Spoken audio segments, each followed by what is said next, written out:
Let's give a warm welcome, everyone, to superstar and beautiful human Demi Moore.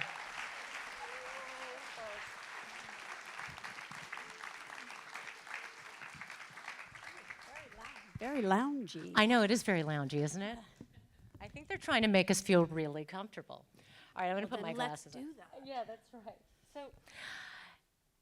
as David may have mentioned at the top here, Demi is going to be getting the Career Achievement in Acting Award today, which we'll present to you at the end of our conversation.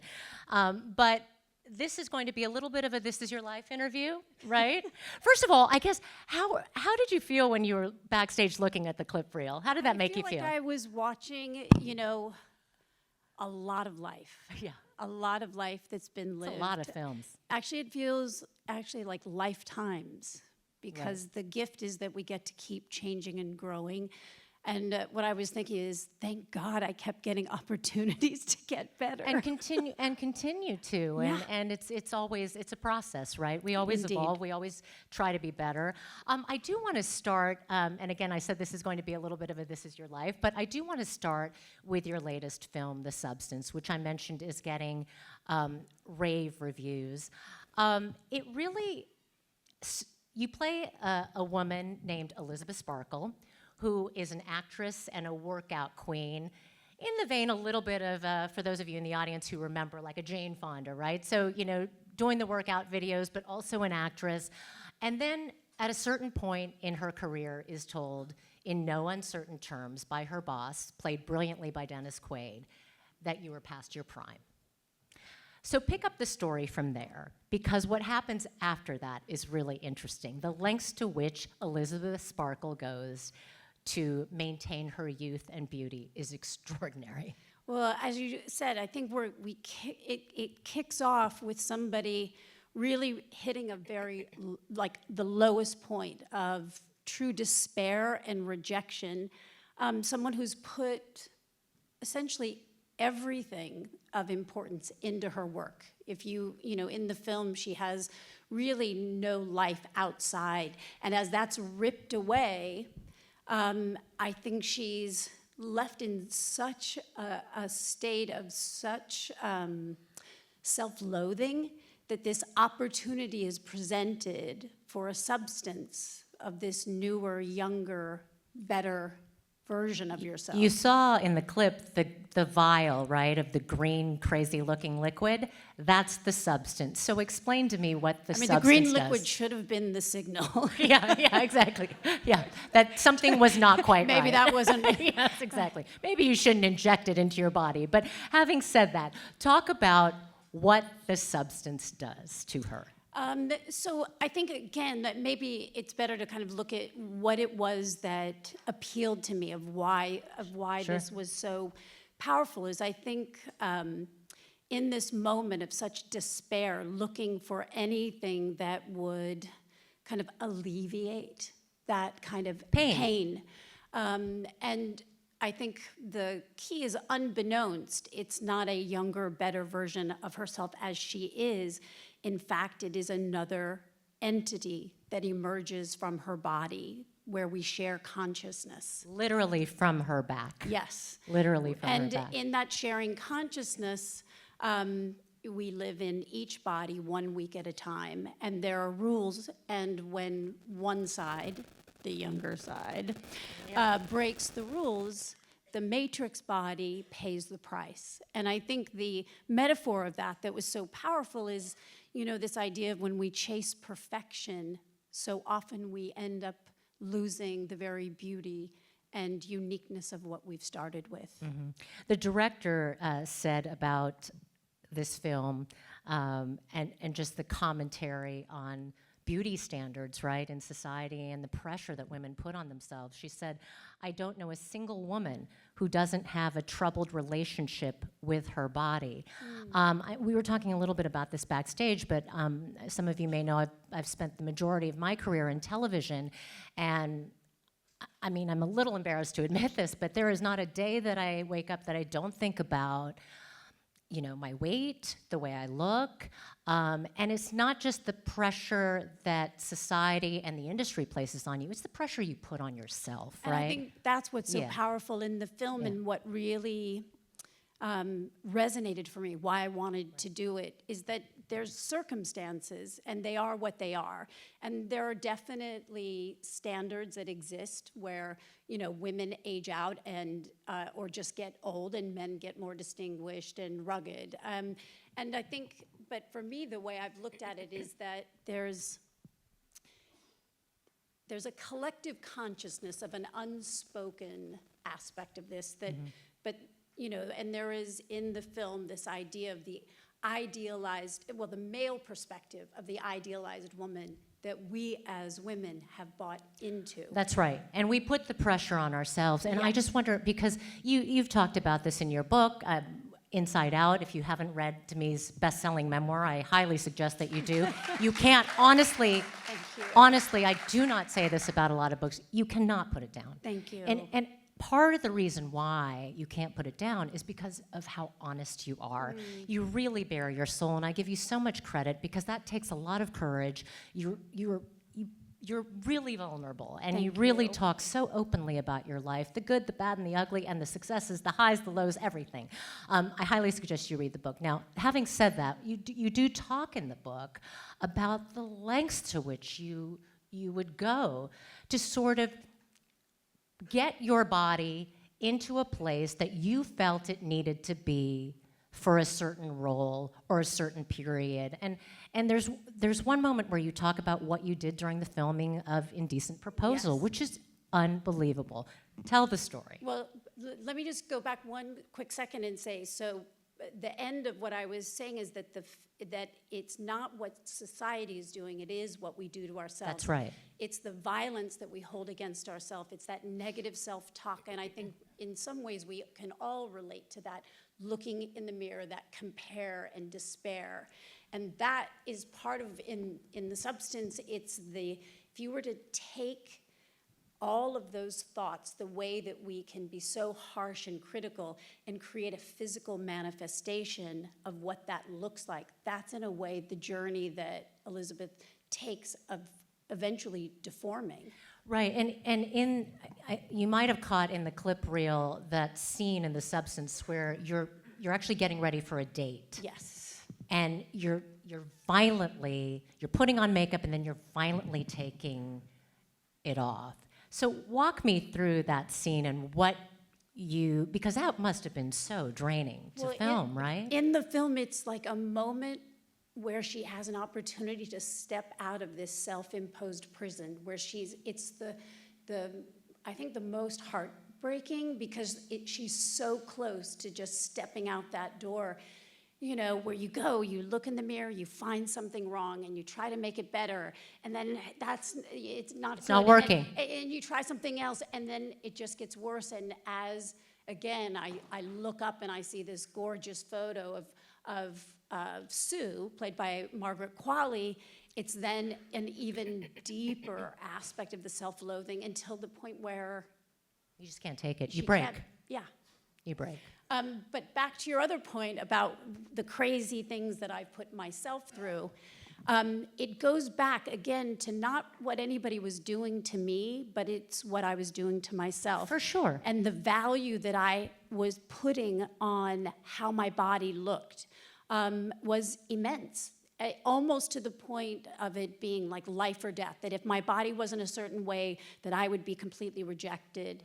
And I remember on Indecent Proposal, I had a new baby that I was feeding through the night. I was getting up in the dark, biking from Malibu to Paramount, which is about 26 miles. Each and then way. working a full day. And when I finally hit a point where I was like, well, what am I doing? And who is this really for? Right. I mean, I look at it today and I was like that is absolutely ridiculous. But I wonder, I mean, as you get older, I just wonder, do you feel like you're kinder to yourself now? Yeah, I think it was a process of really hitting a point of surrendering and having, really it's the exchange is valuing oneself in that acceptance of who we are as we are in the present moment at any given time. Because you can look and there are things I found wrong at 20, at 30, at 40, 50, and, I can still look, and the difference today is my ability to catch it and shift and reframe that my value is like who I am, is not what I do, and or how I look. And while we all want to look the best we can, and there's nothing wrong with that, but being healthy, being living a life today that I want to, I live today for how I want to be when I'm 80. And might I add, you've never looked better. Don't you agree, everyone? I mean, come on. I mean, I'm not saying that for the applause. It's just the truth. But we'll take it. But we'll take it. But it's just the truth. One thing we were talking about backstage, just in terms of the filming of this movie, which was so extraordinary, was the prosthetic work that they did on your face, on your body, and what you went through to get to some of the states of aging, shall we say. Yes. Talk a little bit about that, because that was extraordinary and probably took a lot of patience on your part. I mean, the prosthetic works, I sat in the chair anywhere from 6 to 9.5 hours. And Do you hear that? you have to get very zen and be very still. But it was an important part of the embodying and the shifting into that, literally the different physical body, because for those of you who haven't seen it, there is a portion where I deform and age so much that I am completely humped over. This film overall was extremely challenging, because not just the physical challenge, but emotionally, that it was a very raw and vulnerable, and it really required going to some great depths. And you talk about, we were talking backstage about how, I don't know if this is okay to say, Yeah, but let's please. just say it. When you were going for the role, you met with the director multiple times, and ultimately you did what? I felt, I think, first of all, the director, this is such a personal story to her, and she had lived with it for a long time and was really wanting to make sure she made the right choice. And I felt like there was nothing that I could say that would help her to understand that I understood Who she this was. woman Yeah. better than giving her my book. Right. And so she gave the director, her memoir, and I think it sealed it, because you see she got the role, right? I think she understood that I had tortured myself for so long. Right. But more importantly, that I had reached a place of healing that allowed me to be to the other side, which gave me the place to really reach into myself and bring to her. So I want to talk a little bit, because I said this is going to be This Is Your Life. I want to touch on your childhood a little bit, because in reading the book, you didn't exactly have a Leave It to Beaver childhood. But that said, what struck me and what I thought was so fascinating was just how much you moved around. It was more like Leave It to Wile E. Coyote. Yeah, exactly. But you grew up moving around quite a bit, and I know that you say in the book at one point you were averaging something like 2 schools a year, so you can imagine. But it taught you a very important skill that would help you later as an actress. I think you become very adaptable. I mean, when you're constantly new, you become very quick at assessing situation, who's who, and trying to find your place. And so it was a great, resource, or kind of divine intervention, perhaps, in how it opened this pathway to become an actor. On the downside of it, it didn't necessarily give me a great sense of who I was, because I was always adapting to be Whoever someone to right, fit in. To fit in with the popular crowd, Yeah. right? And talk a little bit about why your family moved around so much. Both of my parents were addict alcoholics. They both had mental illness, and there was a lot that occurred for my dad of what they call geographics. So you know, things were occurring, and he had a job and worked for a company called Scripps League at that time. It might be Scripps Howard now, a newspaper. So he would get promotions, and it would make it possible for us to move. But the real underneath is, you know, he was a very charming, charismatic man who gambled, and this kept us one step ahead of things.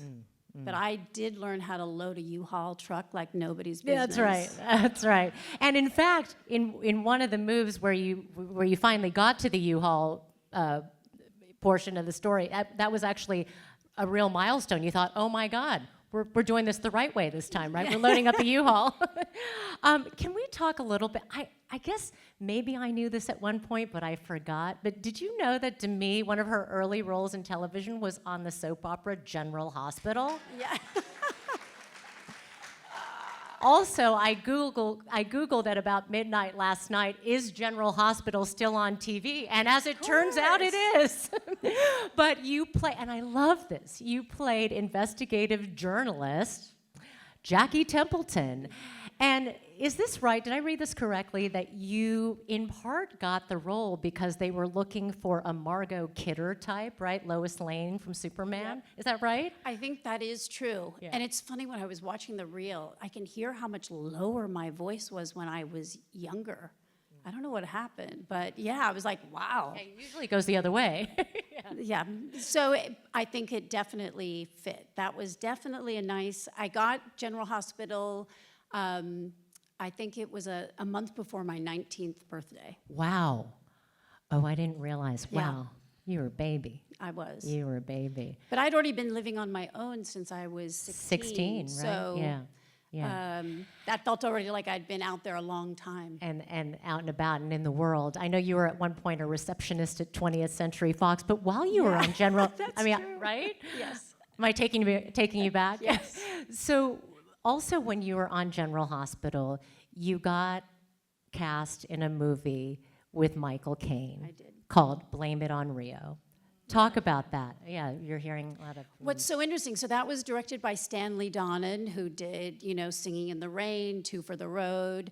And I look at that film today. First of all, it could never be made today. We have two fathers going on vacation with their teenage daughters. And one of the daughters is obsessed with the other father, and they have a fling. Okay. What do you mean it couldn't be made today?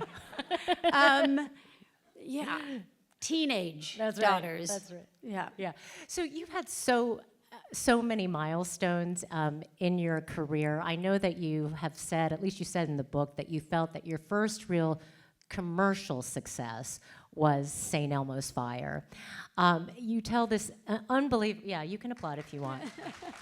It was an amazing performance. You played Jules, and I really love this story about how you first caught the eye of director Joel Schumacher. You were actually auditioning for John Hughes, right? Yes. Yeah, talk about that. So I was at the studio. At that time, I don't know why, such a bad idea, but I drove a motorcycle, and Joel Schumacher saw me walking down the hallway and sent his assistant and I think one of the co-writers on the film, Carl Kurlander, to chase me down to get my name, to call me back to come in and audition for St. Elmo's. And that was that, right? Yep. You have said, because it was such a commercial success, that St. Elmo's Fire changed your life in a lot of ways.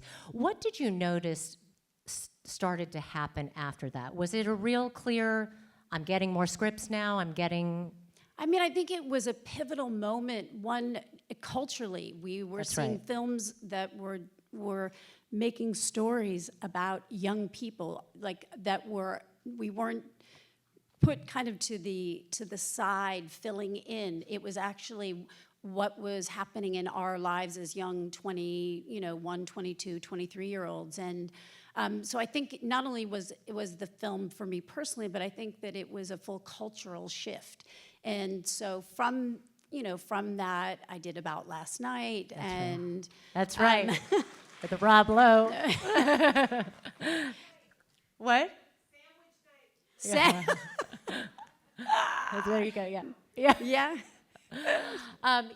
But yes, and you were, I know you. Which my daughter just watched that film Oh, really? recently. And she was like, yes, I was missing you. And so I put this movie on. And then she said, but I then had to turn it off.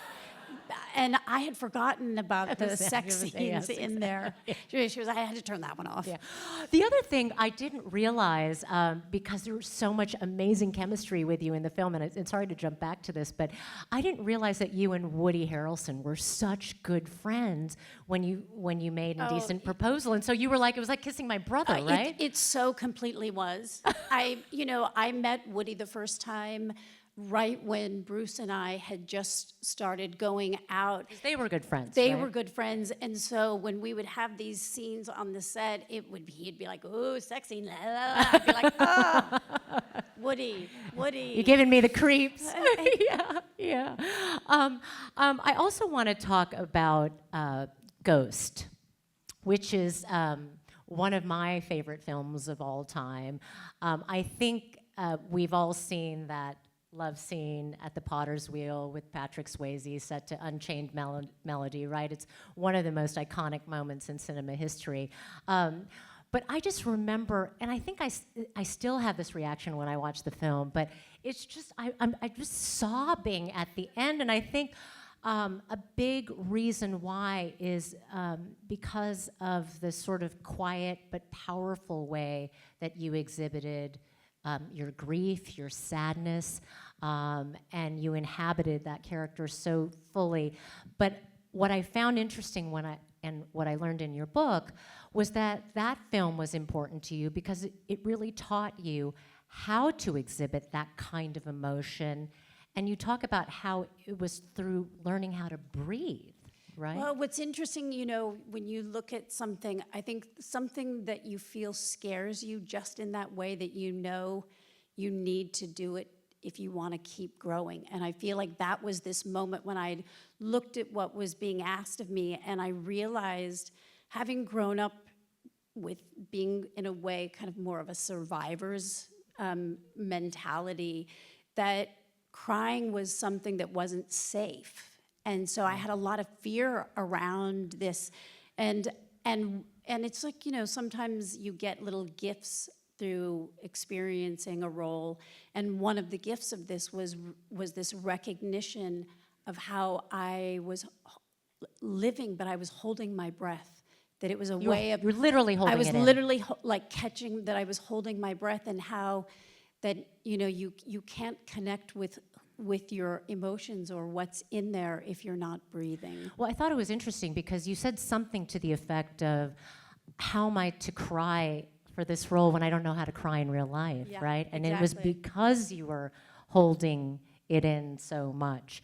The other thing I was going to just, as you bring up Ghost, that's so interesting. I remember reading that script and thinking very similar as I thought of The Substance, which is, wow, this could be amazing. And it could have a real cultural shift. It's bringing forward this idea of connecting with people of the past, but it could also be a disaster because it's a comedy, a thriller, and a romance with the director who had only done Airplane.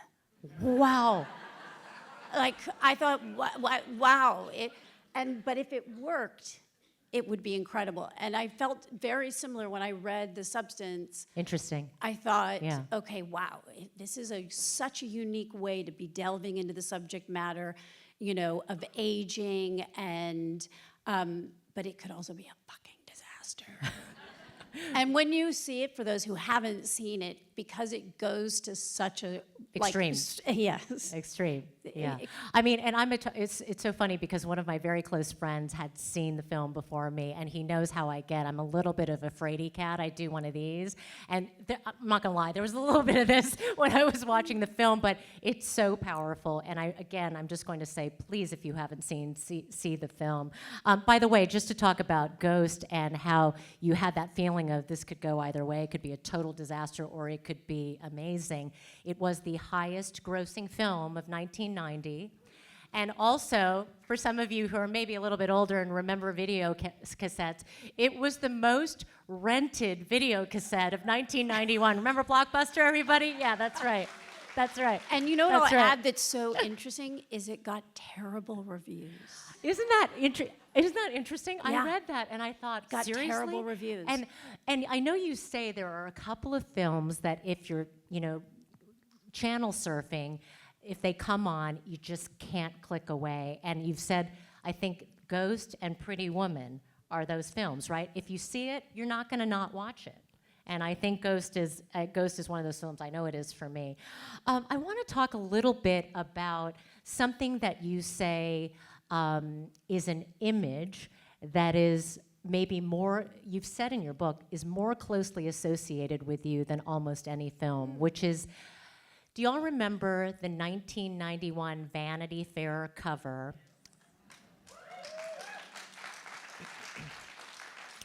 Where, I'm gonna try to do it, but where you were clutching your breasts with one arm and clutching your stomach with your other, a little like this. Oh my God, oh my God.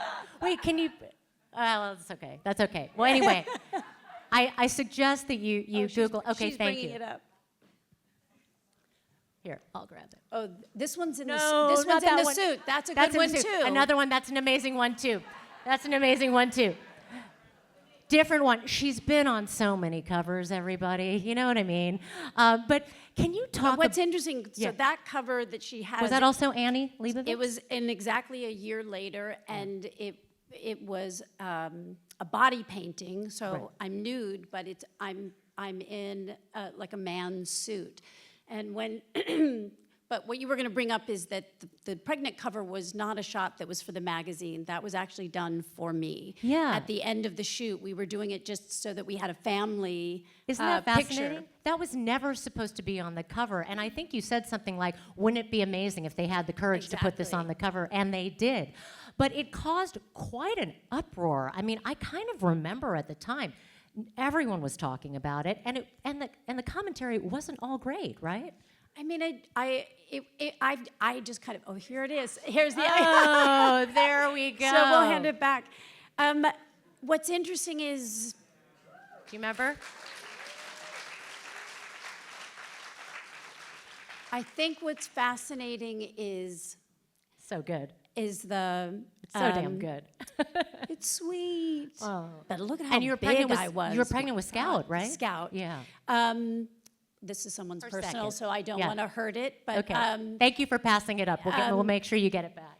But I think the thing that really struck me when there was so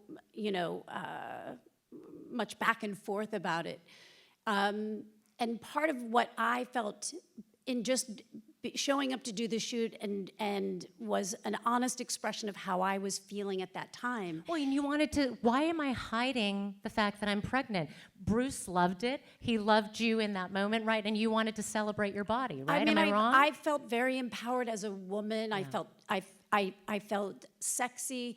But what's interesting is how I think when people So great. that they had to put, a brown wrapper is there's an interesting thing that existed that thank God we've grown and evolved, is that you are celebrated when you find out you're pregnant, and you're celebrated when the baby was born, but in the in-between you're not supposed to remind anybody that you've ever had sex.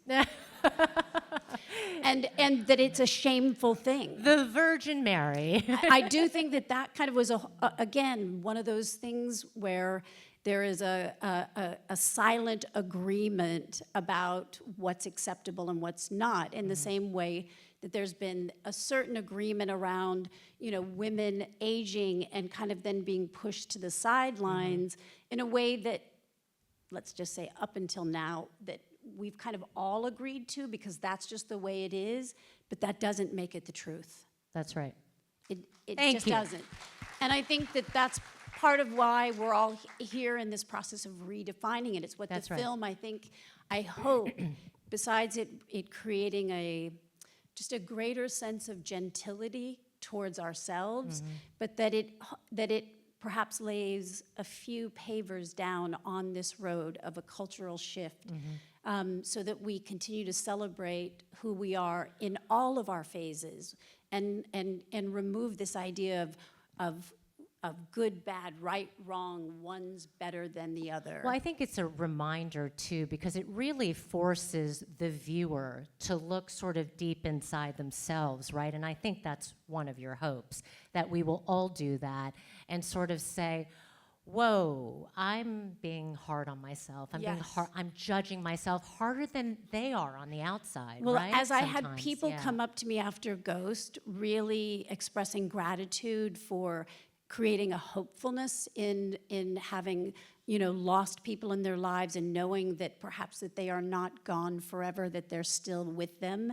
In the same way, I had somebody come up to me, a flight attendant, on my flight out to New York, and he said, I loved the film, you were wonderful in the film, but I have to tell you that it's really shifted and changed my life because I realized what I was doing to myself, that I was on this crazy program and trying to live up to something. And he said, after seeing that, I just stopped. And I thought, that's perhaps the greatest gift that I could get from having done this. Of course. I mean, that's the hope, right, is that we'll look at that and think, I have to be a little nicer to myself. Yeah. I've got to be a little easier on myself. When you look in the mirror, it's not all bad, right? It can be good. It can be good. It's this point, my middle daughter, Scout, said at one point, she said, I want to quit wasting time focusing on all that I'm not when I could be celebrating all that I am. Bravo. Sometimes that you is learn it. from your children, right? I mean, that's amazing. Yeah. One of the things that some of you in the audience may know is that I cover fashion. And so I do want to talk a little bit about that. Your wonderful friend and my friend and your stylist, Brad Goreski, is in the audience. Where are Hi, you, Brad. Hi, Brad. Brad's got Pilaf, Demi's Yes, dog, Brad's right? holding Pilaf. Anyway, Brad is somewhere in the audience. I don't know. I'm not going to try to look. But as I texted him last night, those looks don't serve themselves. I mean, Demi is like serving on the carpet. And the reason why I ask you this question is because fashion, to me, is really just another way of expressing yourself and your art, right? And it's a real, I mean, you've got to have a lot of looks. And I know that it's a real collaboration with you and Brad, right? And so, I mean, we've worked together for a long time. Yeah. I think that we have, we have just a shorthand. yeah. It's and also just our sensibilities. I think that and more importantly, we have a lot of fun. Because it's work, so it's a lot of work, and so there's. As I said, those looks don't serve themselves. But it is a creative expression. It's been fun for this particular movie to find things that have just a subtle reference and to the film. but without it being over the top. And Like I loved when you were promoting Swans, which have you all seen Capote versus the Swans? Anne Woodward here, embodied. It was such an amazing series, and I know some of your friends and mine were in it. Molly Ringwald, Yes. Naomi Watts. It was such an unbelievable cast, but I loved the rollout of it because the looks that you were serving for that, and bravo, Brad, and you, but Yes. it was a subtle nod, always sort of to that Swans aspect, the black and white ball, and it was so great. And I think it's how finding, fun, but I right? think it's finding the balance of, it's so that it's not a costume, that That's there's right. still, the ability to see me. And It feels like you, but it's a nod. But I think that really speaks to the talent that Brad brings to the table. In fact, I'm going to reveal a little something, but I DM'd Brad last night. This is funny. I DM'd Brad last night, and I just sent him a photo of what I was going to wear, because it's not like Demi and I dress alike, but there was maybe a small chance that maybe we could come out in something similar. So I just wanted him to know what I was wearing. And Demi said, I saw her vest and I said, that was my other option. she was going to wear the sweater today. And I thought, well, it's a good thing I sent that. So there you go. I mean, I think the key with all of that, though, is, it's because in truth, in my real life, I probably dress like a 12-year-old boy. But that it's not taking any of it too seriously. That's right. That's right. And you have fun with it, and you look amazing along the Thank way. you. Just one last question before we open it up to the audience. And I didn't want to ask you this earlier because I know you get emotional about it. But as all of you in the audience know, Demi was married for a very long time to Bruce Willis. He's the father of your 3 daughters, and he's been battling some health issues lately. I don't know the official name, but is it a form of dementia? He has FTD. Okay. And so I think everybody wants to know, because you're still so close, how is he doing and how are you doing? You know, I've said this before, the disease is what the disease is, and I think, you have to be in real deep acceptance of what that is, but for where he's at, he is stable. And what I, always encourage is to just meet them where they're at. When we're holding on to what was, That's painful. I think it's a kind of it's a losing game. But when you show up to meet them where they're at, there is great beauty and sweetness. I was there 2 days ago with my granddaughter, and being able Believe she has a granddaughter? and being able, to share with whatever we have for however long we have it. Right. Well, that's beautiful. I mean, it was sweet seeing that clip because I haven't really seen that in with Bruce, so long. It's our one and yeah, only time that we yeah. actually work together. Yeah. And again, I'm going to open it up to questions in the audience, but I just have to say one thing, and we don't have to talk about it, but his courtship of you is such a beautiful story, and I really highly suggest you get the book so you can read it. It's really one for the ages, the way he got you to date him, because it was really something so sweet. So anyway, thank you to me. I'd like to open it up to the audience. Are there any audience questions?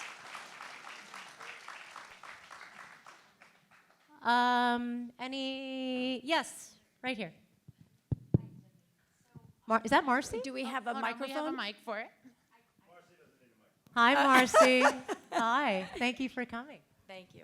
So I summered upstate at a place called Chautauqua Lake, and Carl Kurlander summered up there as well and worked at the St. Elmo's Hotel. Oh my God. Yes, so he based Billy's character after my friend Billy King and your character after sister Christine. That's Wow, I did not wild. know that. Yeah, he spoke up there this summer and he mentioned, I mean, I knew it, but he mentioned it to everybody up there. Anyway, still one of my favorite characters, and I was just wondering what your favorite character was that you've played. Pilaf, I hear you. Do you know what? So the question is, what was my favorite? I see. It's kind of like choosing children, right? I think Pilaf. It's interesting. I think for me, I think G.I. Jane has for me some of there was something Still. for me that was Yeah, still. I know you've said it's one of your favorite roles ever, right? And favorite films ever. Yes. Yeah. Probably one of the few that I can actually watch of myself. Interesting. I think maybe because it was so outside Of who of you me. were. Yeah. Yeah. No, absolutely. Any other questions? Yes. We've got one in Yes, the back. and yes, sir. Sure. Yes. Was that entirely up to you, your training regimen, or did film leadership On- weigh in at all? Are you saying on G.I. Jane? G.I. Jane. Well, what's interesting is, so I was coming off of doing striptease, which was one particular kind of body. And so as it rolled into G.I. Jane, they didn't really give me any specifics of what they, what Ridley Scott had in mind. And in truth, I kind of was imagining my body being more lean, like Linda Hamilton. I wasn't imagining that I was going to be so huge. But I kind of just set out with really, for me on that, one of the defining differences between men and women in this is the upper body strength. And so, that was really kind of more my goal was just to have it be believable that I could have made it through whatever the basic training, those aspects were. And, you know, I started the film, arrived on location, and when I finished, I had pants that I couldn't get over my thighs when I Wow. finished. I mean, I was probably like, you know, 38, 40 pounds bigger than I am now of muscle. I was going to say it's a lot of muscle, right? Yeah. But when I pure muscle. finished the film is when I finally kind of hit a wall of, I can't keep trying to manipulate my body and put it through so much, actually. Right. I didn't want to look at a gym again, but Yeah. And then we have time for one more question. Yes, right there. First of all, I just want to say your book, Inside Out, has helped me so much through the darkest times. So really, thank you so much. Thank you. It really made me fall in love with you, and not in a weird way. But going off of that, when you decided to be in the substance, were you worried you were going to fall back in a mindset of, you know, the pressure of basically being perfect? And what did you do to overcome that? You know what was interesting, and in fact, there was aspects of stepping into this because that were quite vulnerable, because I knew that this wasn't about being shot in the most glamorous way, that I was going to be lit to look my best. But then I realized it was kind of liberating showing up knowing that I could look like shit. That It's not going to matter. no, that in fact there was something, but at the same time, of course, I'm human, so believe me, there's shots in it that are low angles, that are, you know, not attractive, and but again, the difference today than say when I was younger is I can catch that, and that doesn't create a spiral. And I see it for what it is. I see it for the part that's my ego. I see it for the part that's attached to old beliefs that just aren't the truth, just misunderstandings that I've held against myself. And you know, what I know today is that againstness breeds againstness. And so if I look at what I want to create, like what I think is what I create. And so I just am able to make a different shift. And it's moving into just a lot of acceptance of, you know, there are things that are different today. I did a radio interview in London, and they asked the readers, or the listeners to write in how they celebrated their body as they've gotten older. And a woman who was in her late 70s, early 80s said, you know, my shape has basically stayed the same. It's just a little more loosely wrapped. And I said, you know, Amen. Yes. I get you. Yeah, I hear you. I understand. Yes, exactly. Demi, thank you so much for this beautiful conversation, for being Thank you. so open and warm and wonderful. And, Thank you all. And I know Thank the you so audience loves much. it so much. Before we go, as you may have heard at the top, Demi is the recipient, the 2024 recipient of the Career Achievement in Acting Award. And so we would like to present that beautiful award to Demi. I'm not sure. Oh, David is still here. David Nugent. There you are. Thank you so much. And thank you all so much for being here. I so Thank you, appreciate everybody. it. Thank you. Thank you.